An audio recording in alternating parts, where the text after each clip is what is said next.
and did just a little... Once that back tire hits that ripple strip, Gary, he's got to be pointed exactly straight. He's lucky it was the rubber tires that stopped him. If he'd hit the AMP wall, he would have had a jammed up boot department. He'd be thankful about that, but of all the corners to do it on right in front of everybody. Well, if he'd gone any further, he would have had to take the drink out of Freddie Gibson's hand. Still, hasn't seemed to have done too much damage to the car because he's rocketing away from the Everlast entry of Bill O'Brien as they head up Mountain Straight once more. No, the curbs have still got moisture on them. They're bad enough when they're dry, but with a little bit of moisture, he just got caught out there. But he was very fortunate that those were rubber tires. Gibson team run their oil tank very close to the rear of the boot, and any kind of an infringement in that area could hurt the engine lifeline very, very seriously. O'Brien moves over and makes way for one of the Shell FAI vehicles. This is Bill O'Brien and Brian Callaghan, or Callahan entry. Car number 39, the Everlast car. It's had a lot of time in the pits today. Bill O'Brien, one of the long-time campaigners at Bathurst, of course, comes from, well, from Canberra, not far from here, where the weather's even worse. He's had 16 starts, in fact, at Bathurst. Finished 6th here a long time ago in 1980. So this is a new car being debuted here, this VR. Finished 8th, in fact, in 1990.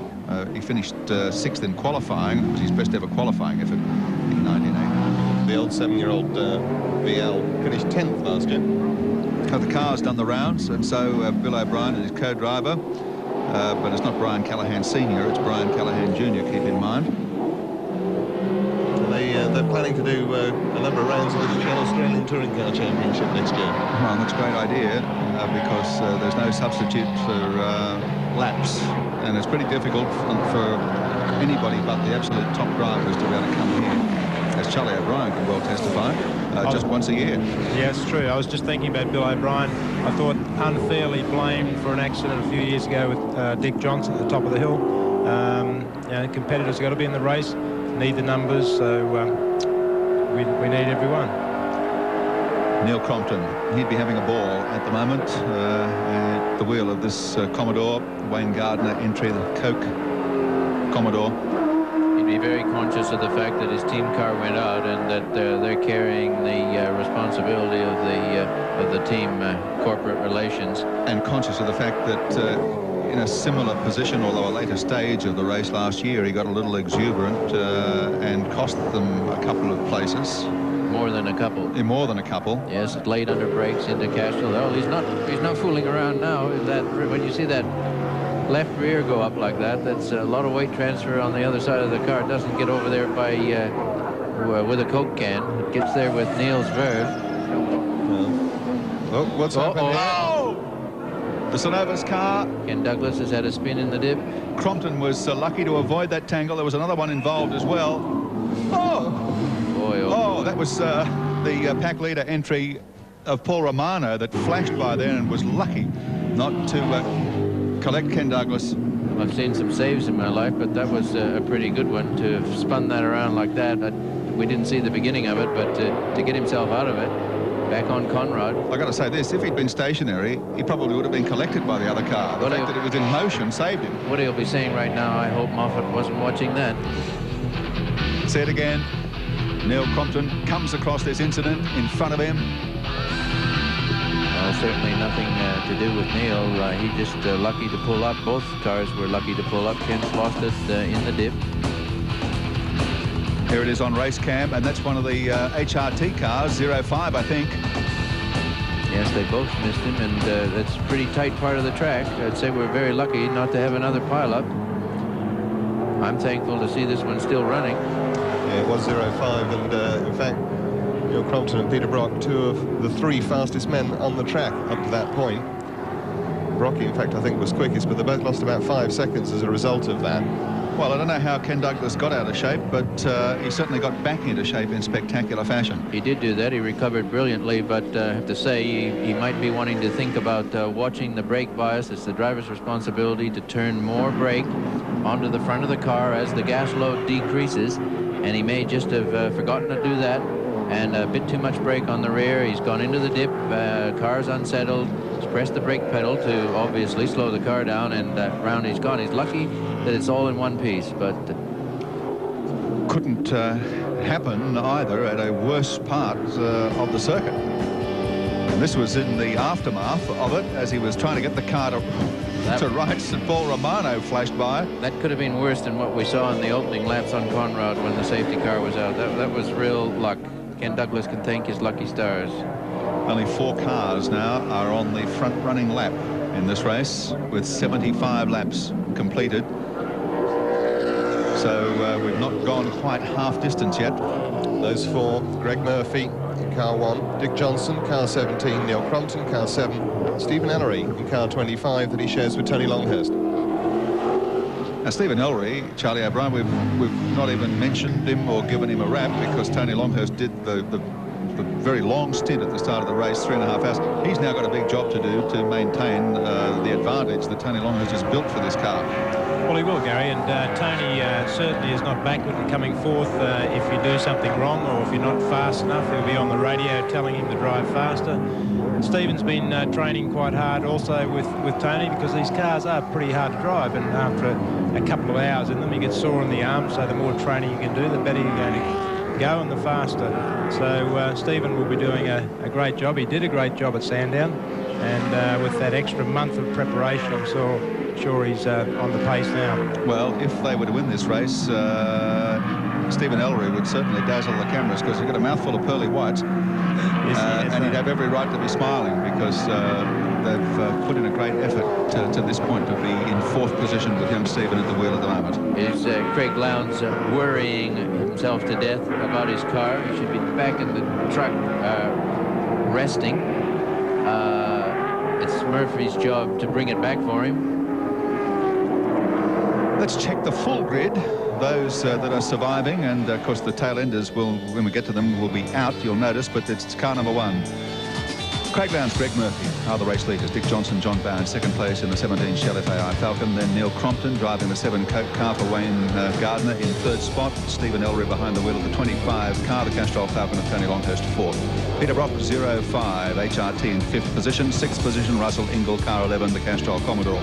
Ken Douglas behind the wheel of number 9, the Synovus Vitamins entry, still up and running. Whew, thankful for that. John Curlin, car number 2, is in 8th position, the Gibson Seeger Commodore. Then Tommy Kendall for Shell FAI Falcon, car 18, is in 9th spot. Faulkner and Harrington still doing a great job, still in the top 10. Walden and Noski run out of 11th place at the moment. 12th, Crichton Parsons. 13th, Poole and Gazzard. 14th, Dumsney and Bailey. And 15th, Rose and Shield. And 16th through the 20th. Smurden and Weeks in 16th, 17th Dorman Cotter, 18th Romano and Medecki, 19th Palmer and Peters, and 20th Waldock and Parr. 21st position, looking towards the tail of the field. We just saw O'Brien and Callahan. That's their spot at the moment in car number 36. Then Conway and Pope in 22nd. Taylor and Bell, Scotty Taylor still going round. Car number 37 rather, in 23rd position. Seaton and Parsons, car number 30, in and out of the pits several times. They're back in 24th. Then Kendrick and Full in 25th position.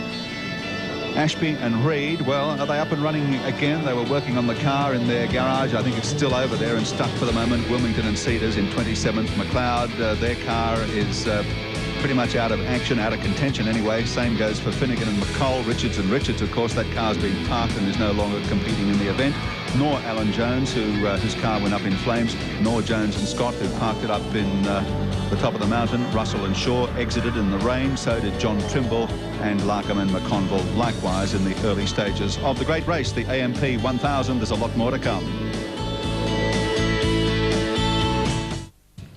The AMP Bathurst 1000. That's car number 37, just flashing through frame there. The Xerox entry of Scotty Taylor and Stephen Bell from Tasmania. It's an ex-Gibson Motorsport car, so it'll want for nothing in terms of its construction. Scotty Taylor is one of the veterans of the Bathurst field, 55 years of age, and he's been here many times, 13 times in all, in fact, for a best-placed finish in 1979, going back a few years now, when he finished in 6th place. But as I said, a veteran campaigner who certainly knows his way around. Stephen Bell's only had 2 starts here previously, so he'll be taking orders, I think, from Scotty when it comes to surviving at Mount Panorama. Charlie O'Brien is no mean feat. Well, certainly I think they'll be just circulating around and hoping that a top 10 finish would be very huge. good indeed. Yes. Would be huge, but Scotty Taylor's got a wealth of experience in, as I said, knows how to survive if nothing else. David Attard is also entered as a driver for this car. I don't know whether he actually will get behind the wheel. That'll be up to the debate that goes on in the garage area. I don't know whether or not he's actually listed to drive today or not. 3-driver teams. The 3rd driver is always a little bit nervy about whether or not he gets a start. But certainly to have come through all the melee that has been part of this race to this date, to this lap of 79, they've done well. And my apologies too, it's Bill Attard. David Attard is sharing the Daily Planet car, and was supposed to share it with John Trimble, but never got a shot at it.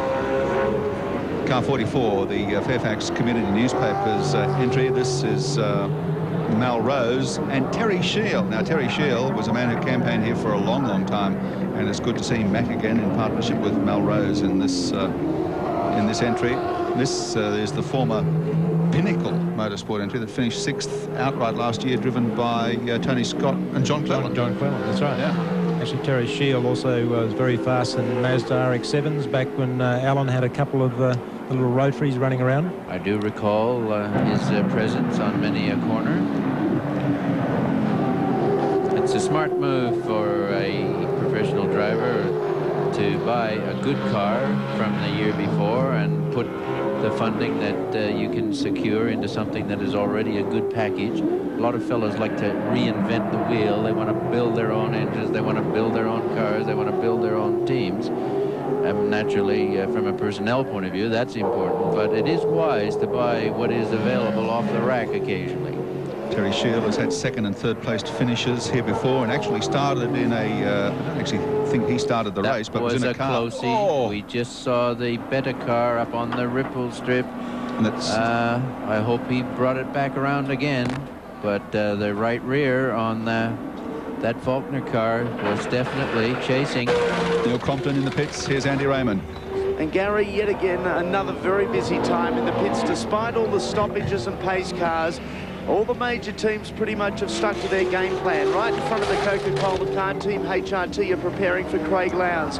What you're seeing going on at the moment in the number 7 car is just basically a routine stop. Neil Crompton gets out of the car, Wayne Gardner gets in. 4 new dry tyres and 120 litres of fuel. They've been in the pits going on 24 seconds, and that is quite a good stop for Team Coca-Cola. Right next door, as I said, we're preparing for Craig Lowndes. Wayne Gardner now at the wheel and heading up the pit lane to rejoin the battle, and he does so in 4th position. So they've just dropped the 1 spot in that pit stop. A good stop, and he was very conscious of going out on the 60K and virtually walking by the potential that these cars can do. And now you can hear him going up through that Hollinger 6-speed gearbox. And he'll want to settle in a bit. It's the worst time for any driver. He's been in the car and run. He knows what he has to do. But now he just has to warm himself, get into the groove on this opening lap, feel the tires, get a bit of heat in there. You can hear he's just on throttle a little bit. Watch his foot going down slowly now that he's in a straight line, safely through Repco corner, up the shelf, into 4th, onto the brakes, and he'll pick up 2nd, straight from 4th to 2nd. A smart change there. Just a little jockeying on the wheel, not too savage. Hasn't got enough heat in these tires yet to be confident about throwing it around through BP cutting. Up onto the top of the mountain now. This is a bit narky through here, Castro curve. We asked the city engineer to straighten this corner out about 50 times. He kept telling me to go back and mind my own business, just drive the car. He'll prepare the track. And here's Wayne across Skyline now as Murphy comes in after a very good stint to hand over to Craig Lowndes. Here's Andy Raymond. Well, this could be the point that changes the complex of the race. We've got Craig Lowndes jumping in the mobile. Number 1 car, number 17 car's also going in. I tell you what, this is a well-drilled machine, this HRT team. 16, 17 seconds, and that is an absolute ripper as Lowndes lights up the bags, and we stop the stopwatch at 19 seconds for mine. That's the quickest of the day. Yes. Car 17 is in as well. Dick Johnson out of the car. John Bowe back behind the wheel. Coming in. Another car coming in as well. You can hear the shouting going on in the pit lane. It's a dangerous place if you're not aware of what's going on around you every second of the time. Well, Andy alluded to it. The HR team is very well oiled and a great stop. That really was. The Shell team didn't match that by any stretch of the imagination. This is the Castrol Konica entry number 11, Larry Perkins.